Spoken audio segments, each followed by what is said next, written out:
Hello साथियों, आपका हमारे जीएस एरिया में स्वागत है। आज हम बायोलॉजी के कुछ महत्वपूर्ण प्रश्नों को करेंगे और उसके बारे में समझेंगे भी। अगर आप नए हैं तो चैनल को सब्सक्राइब कर दें, लाइक और शेयर भी कर दें। आइए हम वीडियो को शुरू करते हैं और पहला क्वेश्चन देखते हैं। पहला क्वेश्चन लिखा है, सूत्रकणिका माइटोकॉन्ड्रिया निम्नलिखित में से किसका केंद्रक होता है? पहला, प्रोटीन संश्लेषण गलत, वसा संश्लेषण गलत, प्रकाश संश्लेषण गलत, कोशिकी श्वसन का होता है। माइटोकॉन्ड्रिया की खोज अल्टमैन ने की थी 1886 में की थी इसकी खोज। दूसरा नंबर क्वेश्चन, किसकी उपस्थिति के कारण किसी पादप कोशिका और पशु कोशिका में अंतर पाया जाता है? क्लोरोप्लास्ट। यही पहला ही ऑप्शन हमारा सही है, क्लोरोप्लास्ट में। कोशिका भित्ति की नहीं, कोशिका कला नहीं, केंद्रक नहीं, पहला ही ऑप्शन सही है। तीसरा, निम्नलिखित में से वह व्यक्ति कौन है जिसने डीएनए का सबसे पहला पात्र विश्लेषण किया था? तीसरा का आर्थर कोर्नबर्ग ने किया था। पहला पात्र विश्लेषण आर्थर कोर्नबर्ग ने किया था। डीएनए का पूरा नाम होता है डीऑक्सीराइबोन्यूक्लिक अम्ल। टॉक्सिकोलॉजी का संबंध किसके अध्ययन से होता है? वायरस के गलत, रोगों के गलत, बैक्टीरियाओं के गलत, विषों के संबंध में होता है, चौथा सही है।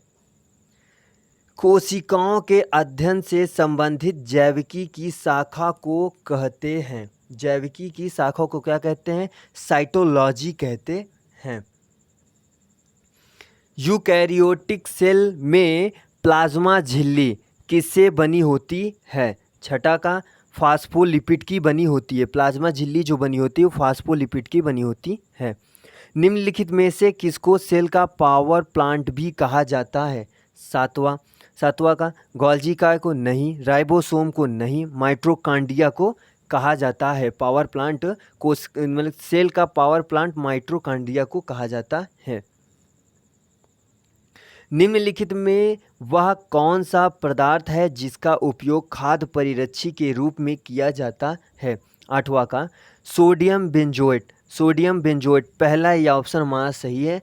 इसका सूत्र जो होता है NaC7H5 होता है और O2 होता है।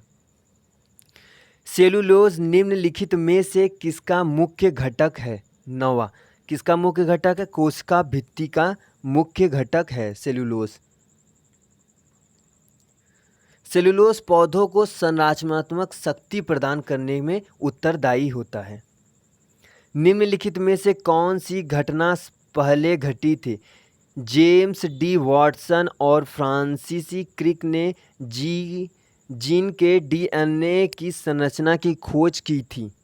ये घटना इन तीनों से पहले घटी थी।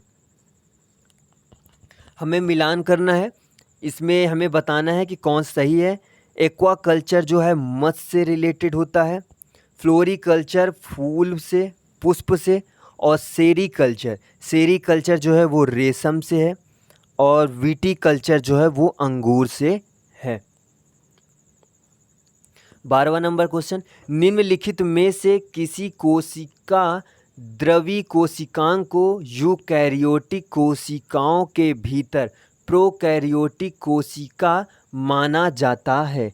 12 का आंसर होगा सूत्रकणिका गलत, गोल्गी काय भी नहीं होगा, लाइकोसोम भी नहीं होगा, ग्लाइऑक्सीसोम होगा।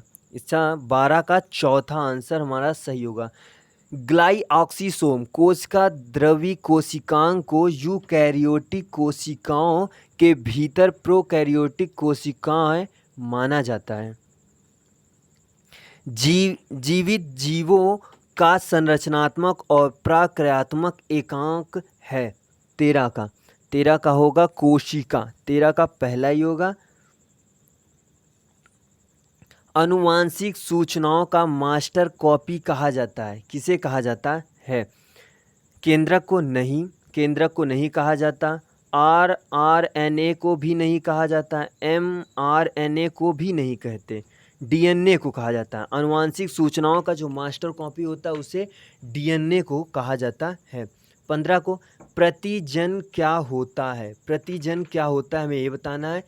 प्रतिलिपिड गामा रक्त गोलिका प्रोटीन है ये।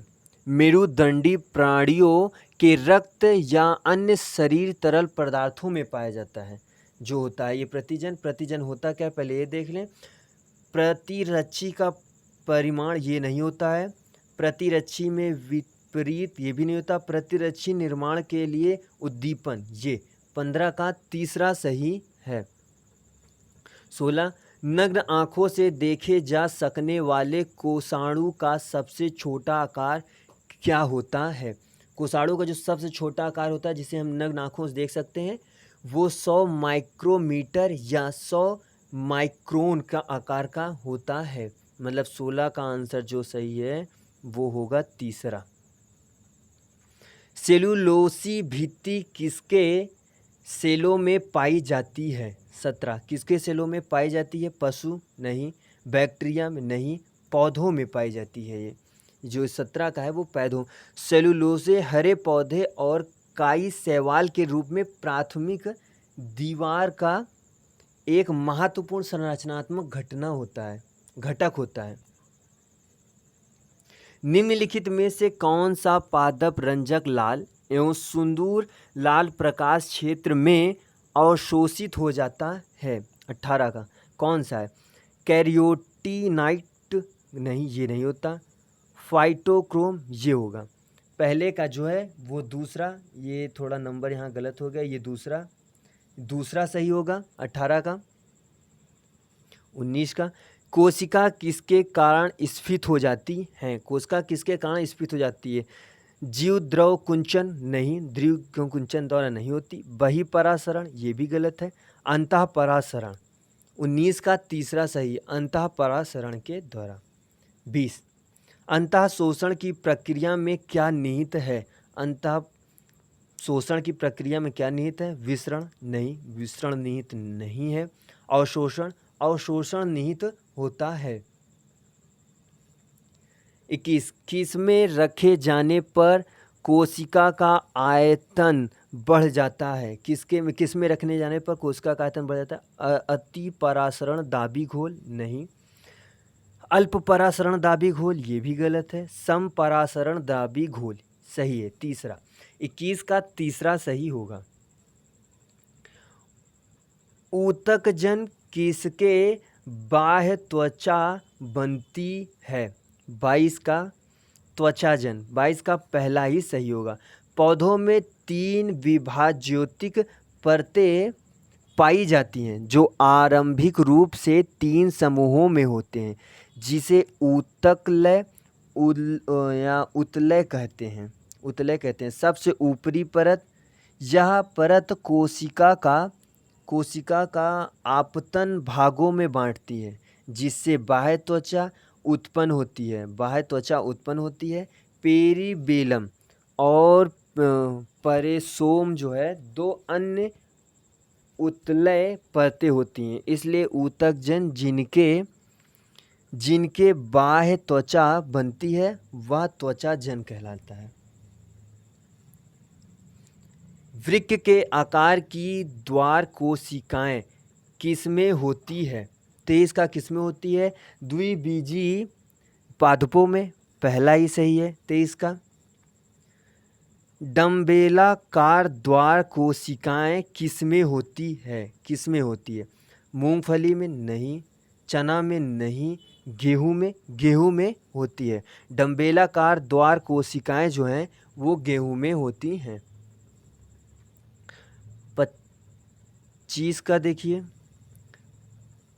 रंध्र मुख द्वार इस पर आधारित है। ये किस पर आधारित हमें ये बताना है। बाह्य परासरण पे, अंतःपरासरण पे आधारित होता है।